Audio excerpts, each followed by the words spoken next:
Robert Kiyosaki 1997 में उन्होंने एक बुक लिखी जो कि बन गई बेस्ट सेलिंग बुक। लेखक रॉबर्ट ने इस किताब में अपने दो पिताओं की सोच की तुलना की है।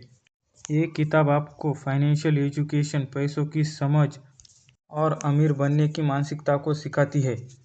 एक पिता रॉबर्ट उन्हें पुअर डैड कहते हैं जो पढ़े लिखे थे लेकिन पैसों के मामले में संघर्ष करते हैं, और दूसरे पिता रॉबर्ट उन्हें रिच डैड कहते हैं जो कम पढ़े लिखे होने के बावजूद पैसों के मामले में बहुत समझदार थे। रॉबर्ट ने दोनों से सीखा कि पैसे के बारे में सोचने का तरीका ही किसी इंसान को अमीर या गरीब बनाता है।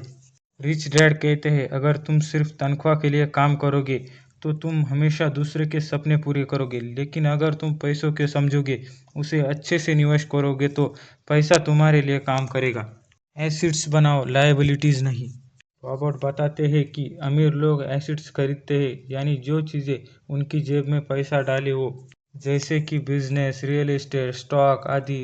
वही गरीब लोग लायबिलिटीज़ खरीदते हैं, यानी वो चीज़ें जो उनकी जेब से पैसा निकाले, जैसे महंगी कार, फ़ोन, फिजूल खर्ची, लोन आदि।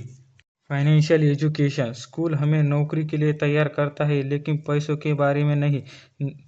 इसीलिए बहुत से पढ़े लिखे लोग भी आर्थिक रूप से कमज़ोर रह जाते हैं। रॉबर्ट कहते हैं कि हमें पैसे के नियम को सीखना चाहिए, जैसे कि निवेश, टैक्स आदि। जोखिम समझना चाहिए। डर और लालच पर नियंत्रण पाना। अधिक लोग डर और लालच के कारण गलत फैसले लेते हैं।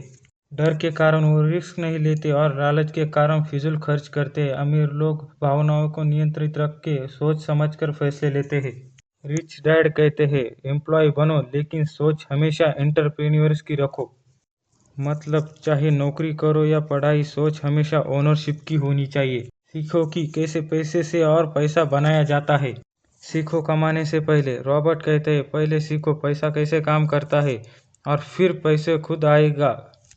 हर गलती से सीखो, हर असफलता को अनुभव बनाओ, क्योंकि असली अमीरी दिमाग में शुरू होती है। फाइनेंशियल एजुकेशन ही असली अमीरी है।